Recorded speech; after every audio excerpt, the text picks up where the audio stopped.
What's up, Nerdyverse? I'm Daddy Louie, and in this video, we are taking a look at a game called Tater Freighter. So stick around.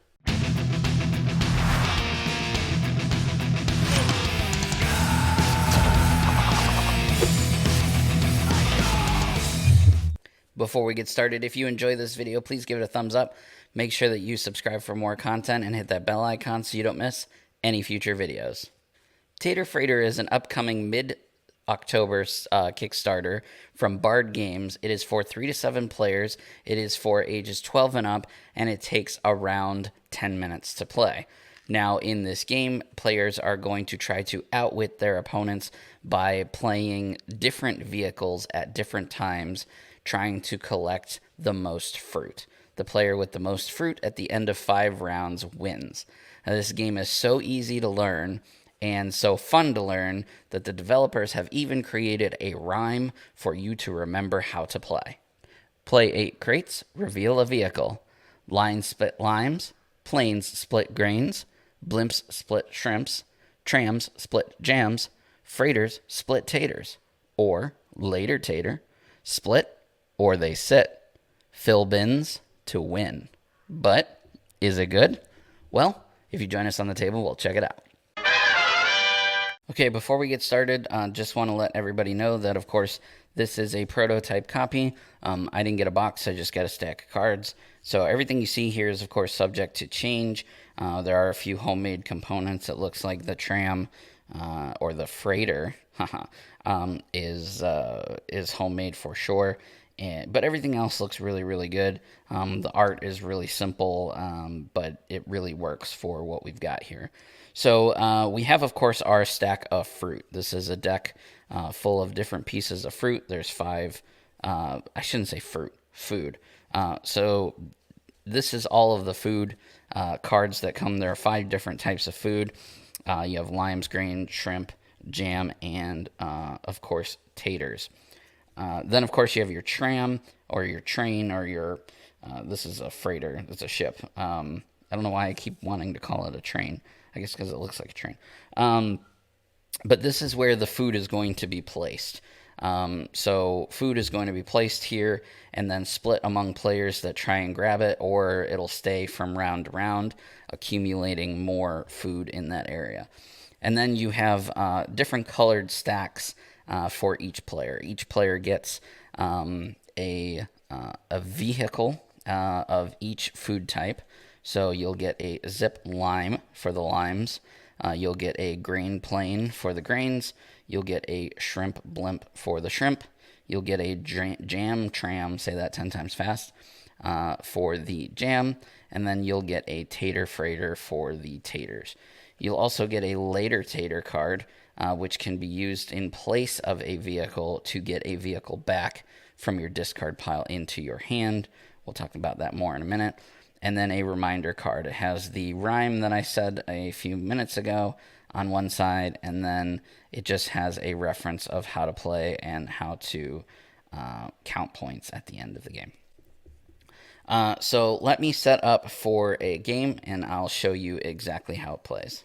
Okay, so here I have set up for a 4-player game, and every round is played exactly the same using these same steps. So you're going to shuffle up your deck of foods, and then you are going to deal out 8 cards. 1, 2, 3, 4, 6, 7, 8. And then these 8 cards are going to be placed onto the freighter here. So we've got wheat, we have our grain, we have jam, limes, potatoes, more limes, a shrimp, more grains, and more jam. So pretty nice even spread. So now players are going to go around the table, and they're going to select which of the food groups they want to try and collect from. And they're going to be doing this in secret by placing one of their vehicles or a later tater, face down. So let's say this player here, he wants to grab them, and it does behoove you to try and get stuff towards the end of the ship, because if there's any food and I'll talk about this more in a minute, but if there's any food to the left of what you're trying to pick up that was not picked up previously, you pick up everything going in that direction. So, for example, if nothing were to get picked up from these three compartments, once you get to the jam, whoever wins the jam then gets to collect everything else down. So you may want to consider trying to go later, but everybody else is also trying to do that. So this guy's going to go for grains, see if he can't pick up them limes too. This guy over here will go for, we're just making stuff up. He'll go for shrimp because he wants to get a shrimp. This person here will also go for grains, and that way I can show you how splitting works. And then this guy's going to go for potatoes. All right, so once everyone has selected what they're going to do, they then reveal. So everybody reveals simultaneously, and then you start collecting, right? So no one decided to get limes, so limes is skipped. Now it goes to grains. Now everything must be split evenly. So these two individuals each get a grain. And then it goes here, they would each get a lime as well because it needed to be split. Now if there was 3 in one of those things, they would split, and then the last one remaining would stay there. So everything has to be split evenly. This guy is going to get the shrimp. And then this guy is going to get the tater and the jam because he collects everything this way. And that's how collecting works. It's really that simple. Your vehicle that you chose was then discarded, and you can only get that back if you were to do a later tater card. And that's how the play works.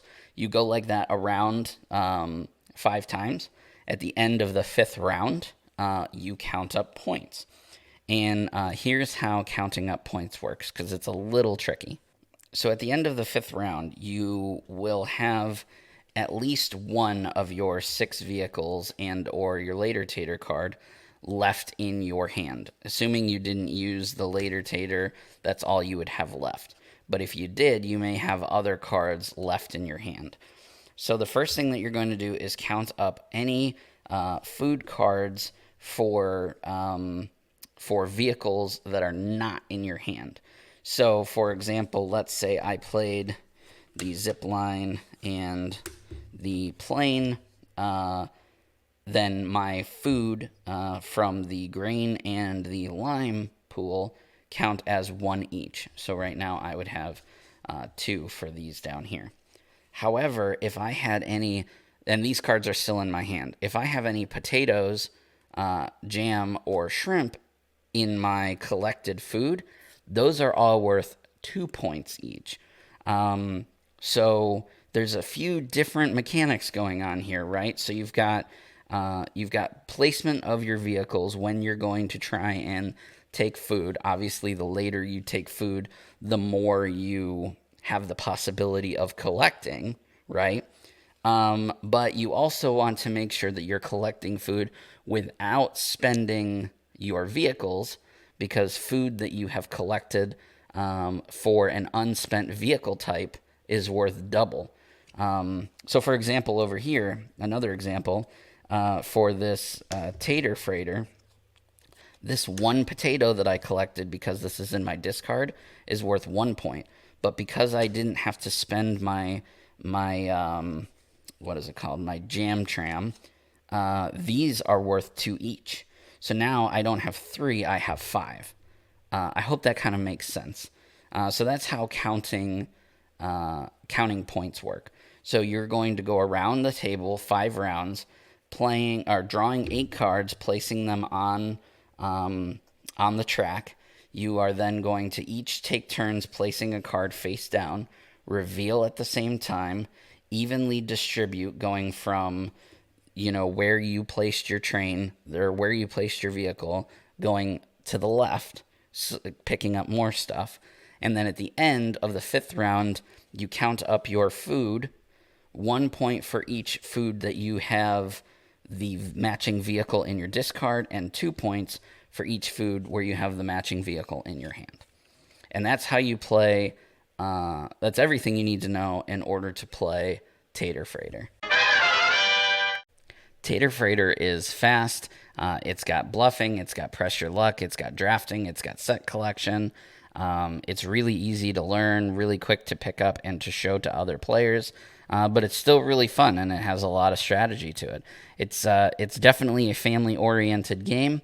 They say it ages 12 and up, but I think that younger could definitely pick up and know how to play the game. They may not understand the strategies of needing to stay later in the tram to collect more stuff.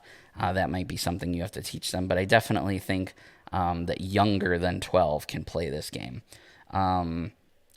Because of the way that the game is structured, it's definitely built to be a gateway game towards other games.